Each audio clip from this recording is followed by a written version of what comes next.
it's just not quite as simple as having one or two formulas and then saying the market is undervalued or overvalued, or a company is undervalued or overvalued. Are market cap to GDP and cyclically adjusted PE still valid ways to consider market valuation, and how do those influence Berkshire's investment decisions? Thank you. Charlie, I think, I guess Charlie's overall value in China. I would say that both of the standards you mentioned are not paramount at all in our valuation of securities.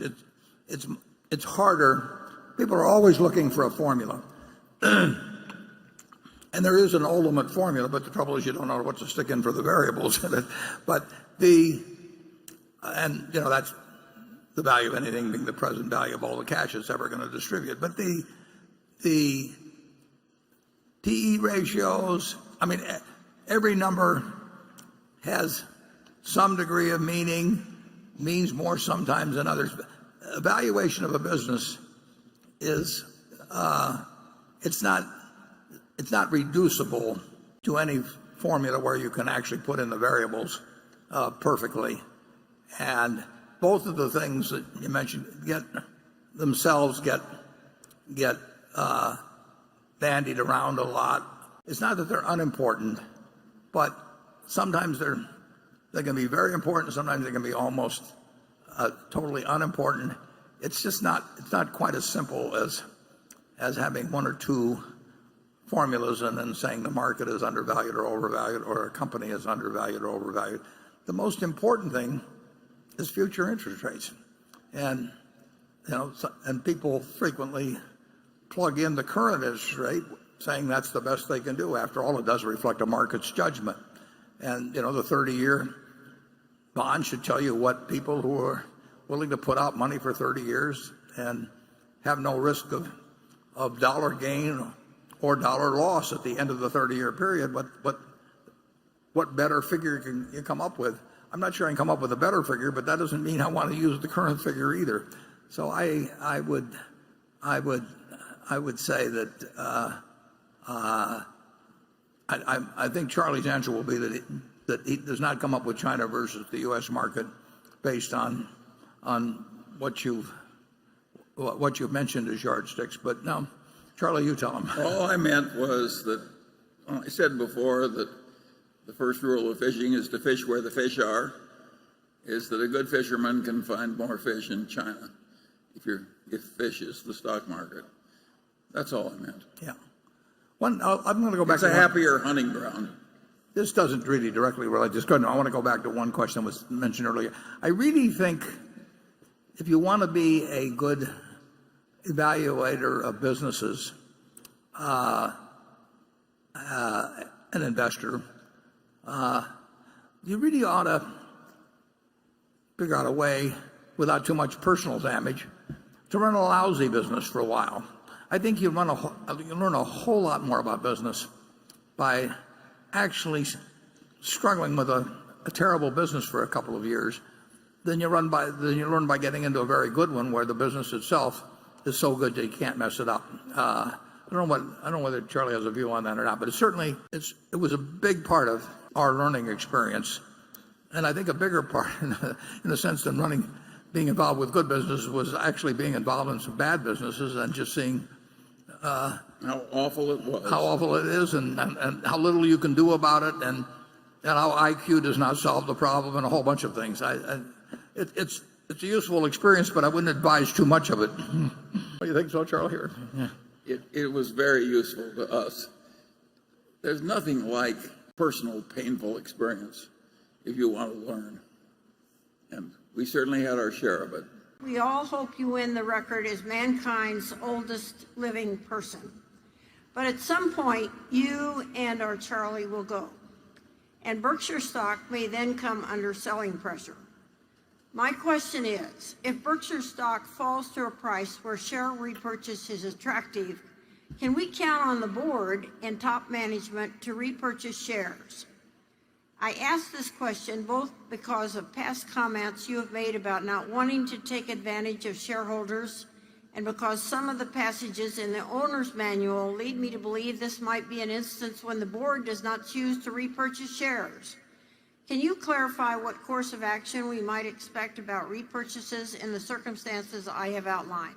Yeah, well, as far as I'm concerned, they're not taking advantage of shareholders if they buy the stock when it's undervalued. That's the only way they should buy it, and they should. But in doing so, there were a few cases back when Charlie and I were much younger, where there were very aggressive repurchases or the equivalent of repurchases by people, and the repurchases incidentally made a lot more sense than they do now. But they were done by people who either, for various techniques, tried to depress the shares. And if you're trying to encourage your partners to sell out at a depressed price by various techniques, including misinformation, but there's other techniques, I think that's reprehensible. But our board wouldn't be doing that. I'll take exception to the first part of it, but I'll still answer the second. I think the stock is more likely to go up. If I died tonight, I think the stock would go up tomorrow, and there'd be speculation about breakups and all that sort of thing. So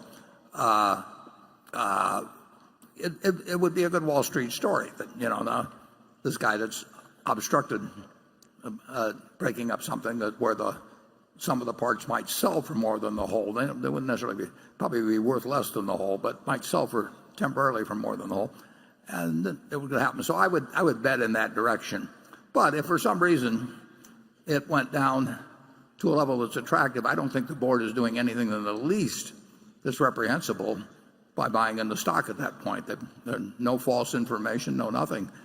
And their buying means that the seller would get a somewhat better price, or if there are a lot of sellers, they'd get a mildly better price than if they weren't buying, and the continuing stockholders would benefit. So I think it's obvious what they would do, and I would think it's obvious that it's pro-shareholder to do it, and I think they would engage in pro-shareholder acts as far as the eye can see. I mean, we've got that sort of board. Charlie? Well, I think you or I might suddenly get very stupid very quickly, but I don't think our board is going to have that problem. Well, I want to think about that one. Okay, Jonathan. Amazon has been hugely disruptive due to the brilliance of Jeff Bezos, whom Charlie earlier called the business mind of our generation. What is your current outlook on Amazon, and why hasn't Berkshire bought in? Well, because I was too dumb to realize what was going to happen.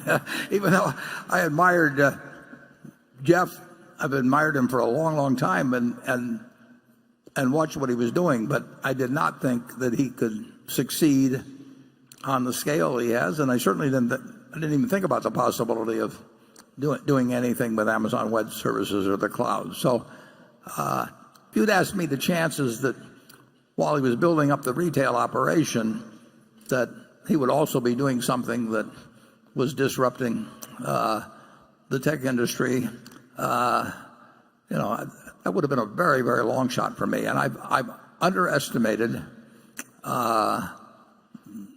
really underestimated the brilliance of the execution. I mean, it's one thing to dream about doing this stuff online, but it takes a lot of ability. And you can read his 1997 annual report, and he laid out a roadmap, and he's done it in spades. And if you haven't seen his interview on Charlie Rose 3 or 4 months ago, charlierose.com, go to and listen to it, because you'll learn a lot. At least I did. So I just plain, it always looked expensive, and I really never thought that he would be where he is today.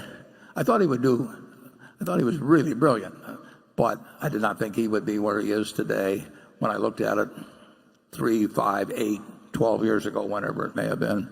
Charlie, how did you miss it? It was easy. What was done there was very difficult, and it was not at all obvious that it was all going to work as well as it did. I don't feel any regret about missing out on the achievements of Amazon, but other things were easier, and I think we screwed up a little. No. We won't pursue that line. Well, I meant Google. Well, we missed a lot of things. Yes, We missed a lot of things. and we'll keep doing it. Yeah. And we'll have a Luckily, we don't miss everything, Warren. That's our secret. We don't miss them all. Okay, we better move on, I think.